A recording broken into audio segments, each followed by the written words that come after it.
Municipal కార్మికుల సమస్యలను పరిష్కరించాలనే డిమాండ్తో AITC ఆధ్వర్యంలో శనివారం జిల్లా కలెక్టర్ కార్యాలయం ముందు మున్సిపల్ కార్మికులు బైఠాయించి నిరసన వ్యక్తం చేశారు. ఈ సందర్భంగా ఏఐటీసీ నాయకులు మాట్లాడుతూ గత 6 సంవత్సరాలుగా మున్సిపల్ కార్మికులకు జీతాలు పెంచడం లేదని, జీవో నెంబర్ 14ను అమలుపరచారని, ప్రతి కార్మికునికి జీవిత బీమా అమలు చేయాలని, ఇతరత్ర సమస్యలను ప్రభుత్వం వెనువెంటనే పరిష్కరించాలని, లేనిచో తీవ్రంగా ఉద్యమాన్ని చేపడతామని హెచ్చరించారు. సిరిసిల్ల ఒకటి, వేములవాడ నగర పంచాయతీ ఒకటి, రెండు కూడా సక్సెస్ఫుల్ చేస్తాం.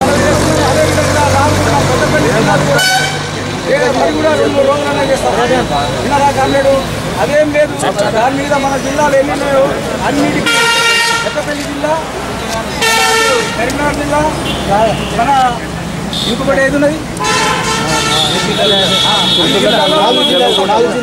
4 జిల్లాలలో రేపటి నుంచి అదే కార్యక్రమం పెడతాం.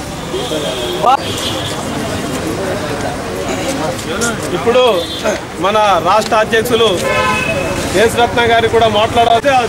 వైపు చూడులు అని చెప్పి ఎన్నోసార్లు మొరబెట్టుకున్నా మరి ఫలితం లేకనే ఈరోజు ఈ యొక్క ధర్నాలు, ఆందోళనలు కార్యక్రమాలు చేపట్టడం కోసం పిలుపుయడం జరిగింది.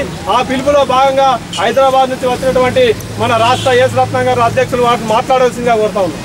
జీతాలు, మున్సిపల్ కార్మికుల జీతాలు, మున్సిపల్ కార్మికుల జీతాలు, సమాన పనికి ఏమైనా మున్సిపల్ కామ్రేడ్స్, ఏఐటీసీ జిల్లా అధ్యక్షులు, కార్యదర్శులు మరియు ఇక నేను ఒక 2-3 విషయాలు మీ అందరికి కొంచెం వెనక్కి పోదాం. తెలంగాణ కావాలని పోరాటం చేసిన దాంట్లో మనం కూడా ముఖ్యమా కాదా? మున్సిపల్ కార్మికులం సబ్బండ జాతి చేసినాము, తెలంగాణ కావాలని పోరాటం చేసినాము. ఆ రోజులలో కేసీఆర్ గారు ఏమన్నారు? కాంట్రాక్ట్ కార్మికులు కానీ, మున్సిపల్ కార్మికులు కానీ, అవుట్ సోర్సింగ్ కార్మికులు కానీ అసలు ఈ పదం ఏందయ్యా? ఈ కాంట్రాక్ట్ పద్ధతి ఏంది? ఈ దోపిడీ అనేది తెలంగాణ వచ్చిన తర్వాత అందరినీ పర్మనెంట్ చేస్తా అని అన్నాడా లేదా? విలేకరుల సాక్షిగా ఆయన మరలా మర్చిపోయిండు. ఎందుకు తెలుసా? వచ్చిన తర్వాత బంగారు తెలంగాణ అన్నాడు. మున్సిపల్ కార్మికులు గత సంవత్సరంన్నర క్రితము 44 రోజులు సమ్మె చేస్తే విభజించు పాలించు అన్నట్టుగా గ్రేటర్ హైదరాబాద్ లో మాత్రమే జీతాలు పెంచిండు 12,500 రూపాయలు. 44 రోజులు సమ్మె చేస్తే మనకు జీతాలు పెంచలేదు. అందుకనే వాళ్ళేమో బంగారు తెలంగాణ, కొడుకు బిడ్డ అల్లుడు వాళ్ళు బంగారం సంపాదించుకుంటున్నారు. మనము పొద్దున లేస్తే ఈ జగిత్యాల కానీ, కొరిట్ల కానీ, మెట్పల్లి కానీ రాష్ట్రం మొత్తంలో మున్సిపల్ కార్మికులను సమ్మె చేసినప్పుడు ఏమన్నాడు తెలుసా?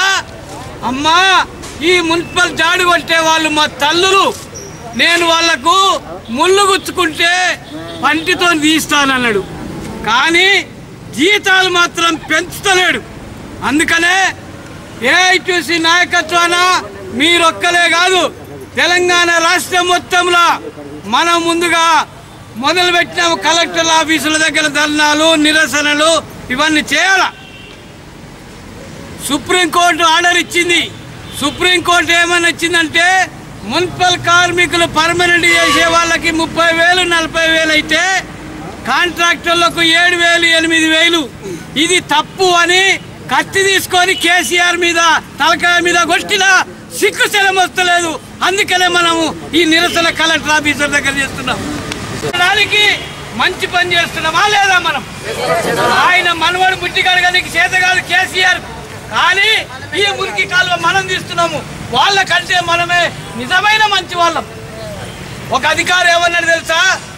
మున్సిపల్ అధికారి ఈ మున్సిపల్ కార్మికులకు పంపిణీ చేస్తారట, చేపలు, గొర్రెలు చేరి వాళ్ళకు మన జీతాలు కూడా పెంచడానికి ఎజెండాలు పెట్టాలని మీ మున్సిపల్ కౌన్సిలర్లకి, అధికారులకి, కలెక్టర్ల ద్వారా మనం మెమరండం ఇస్తున్నాము.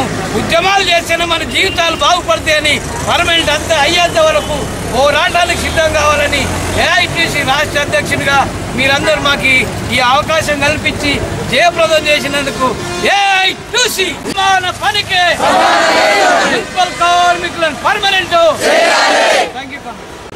పోరాటం చేస్తే తెలంగాణ రాలే.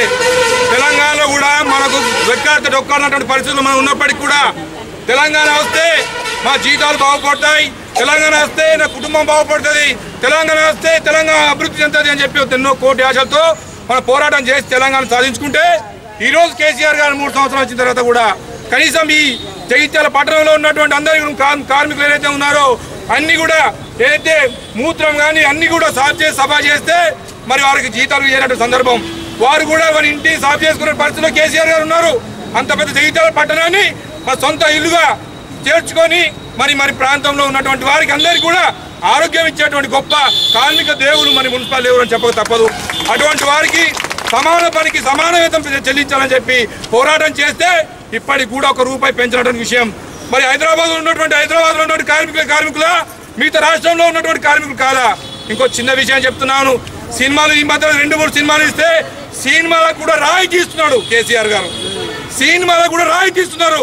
కానీ రెక్కాడితే డొక్కాడినటువంటి ఈ కార్మికులు మాకు నిలుతలేదు, కార్మిక వేతనాలు పెంచాలంటే కూడా ₹1 కూడా పెంచినటువంటి దౌర్భాగ్య పరిస్థితి ఈ కేసీఆర్ ప్రభుత్వం చెప్పక తప్పదు సోదరులారా. అదేవిధంగా కేసీఆర్ గారు తెలంగాణ రాష్ట్రంలో తెలంగాణ ఎన్నికల సమయంలో పెద్ద దేశరత్నం గారు చెప్పినట్టు కూడా ఈ రాష్ట్రంలో కాంట్రాక్ట్ కార్మికులే ఉన్నాడు. ఏందయ్యా కాంట్రాక్ట్ కార్మికుడు ఉంటాడా? కాంట్రాక్ట్ ముఖ్యమంత్రి ఉంటాడా? కాంట్రాక్ట్ మంత్రి ఉంటాడా? కాంట్రాక్ట్ ఎమ్మెల్యే ఉంటాడా అని చెప్పినటువంటి విషయం మనందరికీ తెలిసిందే. తెలంగాణ రాష్ట్రం ఏర్పడితే తెలంగాణలో టీఆర్ఎస్ ప్రభుత్వం వస్తే కాంట్రాక్ట్ కార్మికుడు పర్మనెంట్ అవుతాడు, వారి యొక్క జీవితాలను బాగుపరిచేటువంటి అవకాశం మాకు ఉంటాయని చెప్పి వాగ్దానం చేసినటువంటి ఈ కేసీఆర్ ఈ రోజు చేస్తున్నటువంటి విషయాన్ని దయచేసి గమనించాలి. నేను కూడా ఇక్కడ ఉన్నటువంటి మున్సిపల్ కార్పొరేషన్ అందరూ కూడా నేను కమిషనర్ గారిని మిగతా వారిని కూడా హెచ్చరిస్తా ఉన్నాను.